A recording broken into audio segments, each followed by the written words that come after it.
how can you predict how valuable this property will be in the future? And that's utilizing the big data and AI being able to like churn out a lot of different numbers, a lot of different permutations, and provide you with actionable decisions and options to move forward when looking to expand as a REIT.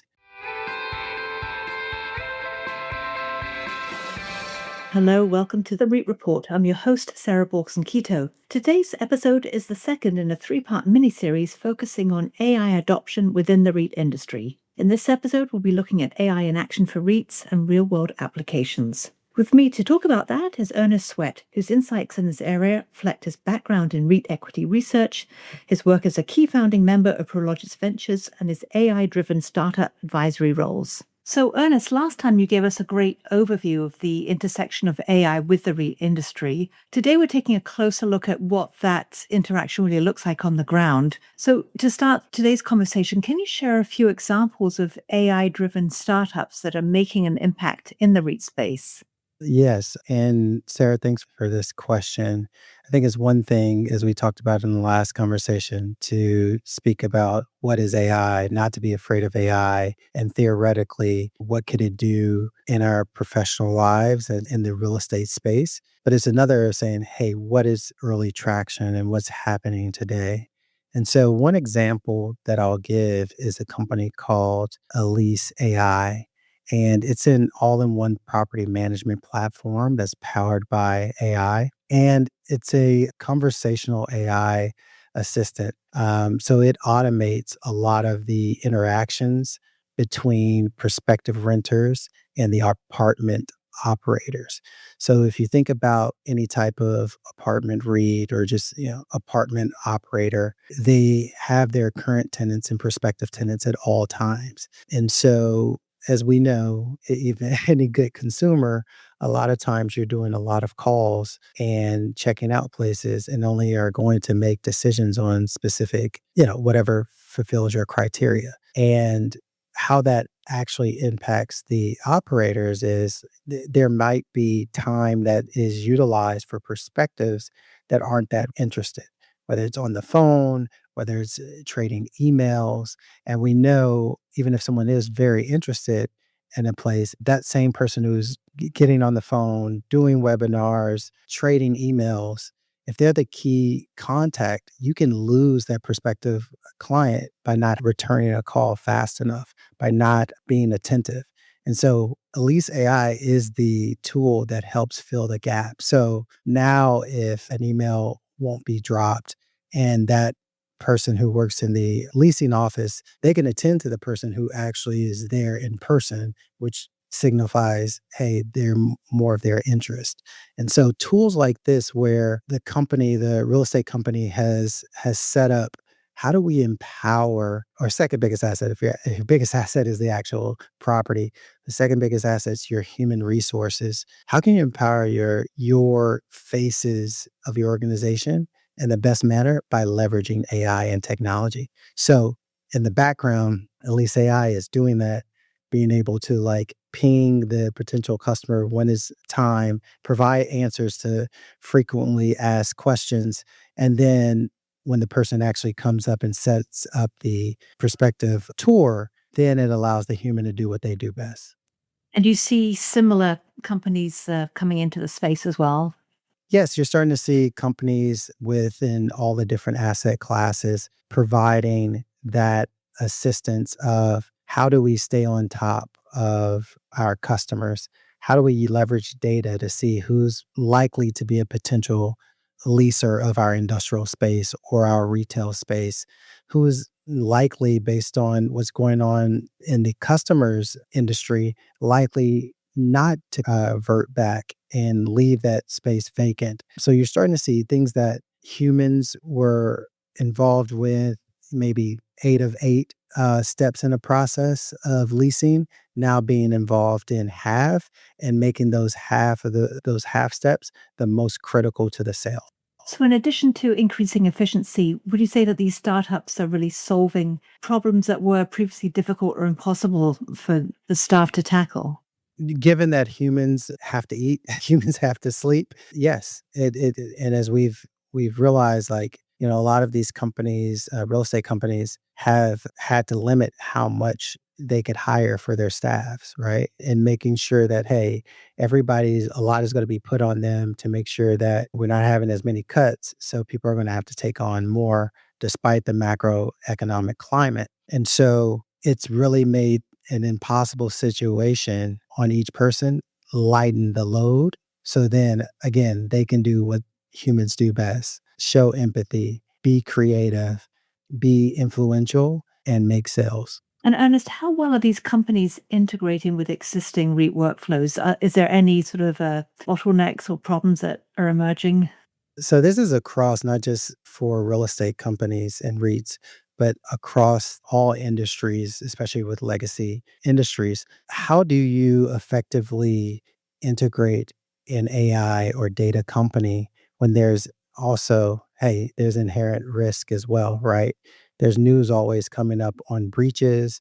And how do you make sure that your data is secure or that you even know where your data is coming from, right? And so one of the problems is like making sure that as a real estate company, as a REIT, making sure you bring in your legal team and your IT team in early in a process, whether it's a pilot. Make sure that these startups have the compliance, so SOC 2 compliance of security early on. And no matter what business units are being involved. Every business unit that touches a certain process that one of these companies will be automating, making sure they understand how the startup will help, and whoever is the point person and the key relationship to the startup vendor, making sure there's an agreed upon, hey, this is what success looks like. Because what you don't want to do, I've seen larger companies do this in the past, is they will keep these startups in pilot purgatory, where it's kind of like up in the air of what it'll look like if they move on or don't move on in a contract. So you just want to make sure that everything is on the table. You understand what KPIs success looks like, and everybody can move forward accordingly. So just delving a little bit deeper into success and really what does that look like in terms of indicators? How will companies know that really this is the best system for them?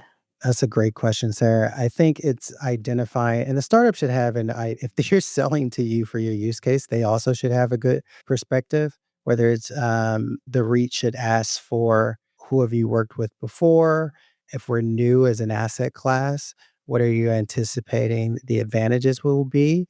And you want to see from both, not just kind of cost cutting and productivity, but also in increase of sales and revenue? How does it impact both sides of the profit equation? So I think some KPIs could be looking at a baseline of like how long does it take for a lease to be signed? Let's say if it's a office REIT or an industrial REIT, how long does it usually take for a certain size of a space to be leased out? How many individuals touch it? What is the approval process? And then being able to test, hey, if the startup says they can provide 25% efficiency or 50% efficiency, now you have a baseline of what to measure. If it's an AI predictability or an AI kind of sustainability platform that's helping with use of electricity or HVAC or something like that, what are summer months usually look like as far as the cost? Even if it's a triple net lease, is this something that you can implement and then pass the savings off to your customers that then make them more happy to leverage your space? So it's really thinking about what are you doing today and what is the process and how could this potential technology improve it, and setting definitive KPIs on what you're looking for. That then I would also is very, very, very important early on to solidify those and agree if those hurdle marks are reached, that you move on to a annual contract. And this is obviously a very competitive space. So, do you have any particular advice or strategy for these startups that really want to partner with the REIT industry? Most important is that companies need to have done their homework, these startups, to understand who they're talking to, what the reach of a company is, what their footprint, and also understand what their product is and how their business typically works. Because that'll help you shape as a startup your pricing model. I'll give you an example. When I was at Prologis Ventures and we spoke to some startups that were pitching our operational teams, so many times, let's say it was a visual AI company that would put up cameras that could observe the operational efficiency of a space.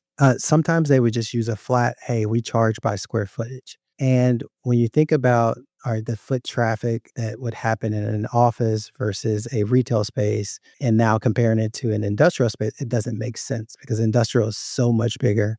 And if you look at the comps of like how much our customers are even paying for space per square footage, it's a lot cheaper than when you look at the other asset classes.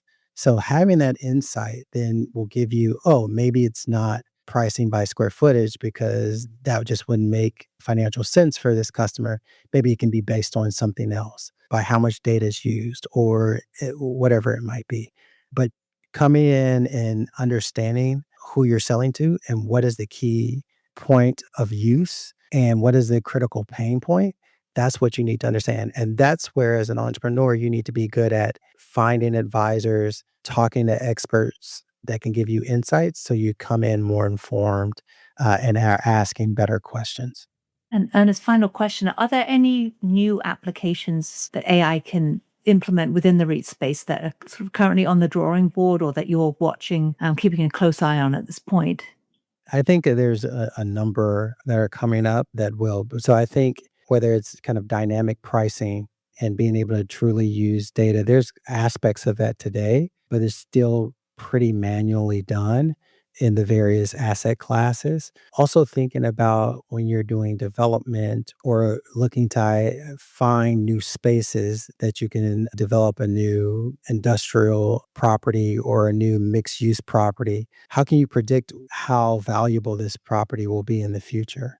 And that's utilizing the big data and AI being able to like churn out a lot of different numbers, a lot of different permutations, and provide you with actionable decisions and options to move forward when looking to expand as a REIT. So I think when you're looking to decide when to do dispositions and acquisitions, so every aspect of the business should be thought of as an opportunity to enhance what your humans do best, not to cut them out, but to actually enhance them. Great. Ernest, thank you once again for your insights and look forward to our final conversation coming up. Thanks, Sarah, for having me. And to our listeners, if you enjoyed this episode, please subscribe on your favorite podcast platform.